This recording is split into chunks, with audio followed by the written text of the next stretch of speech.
And so when Jesus is telling the parable of the talents in Matthew chapter 25, this represents both our stewardship of resources and our stewardship of our opportunities and the stewardships of the gifts that God has given us, right?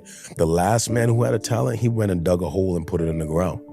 And right now, as I'm talking to you, there are people who you are pastoring, people I'm pastoring, who are digging holes and putting their talents in the ground. They're being poor stewards of their resources. They're being poor stewards of their gifts.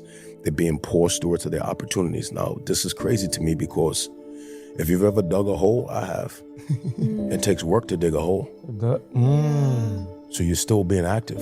You're just not being fruitful. Shoot. And so you have a lot of people who are busy, but they're not fruitful.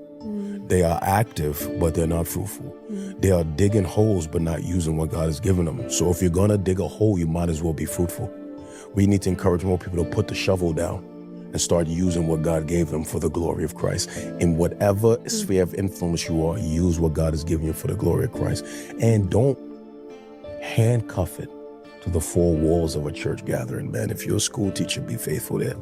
If you're a student, man, be faithful there. Like whatever God has given you, use it in your sphere of influence for his glory. Serving is not an option.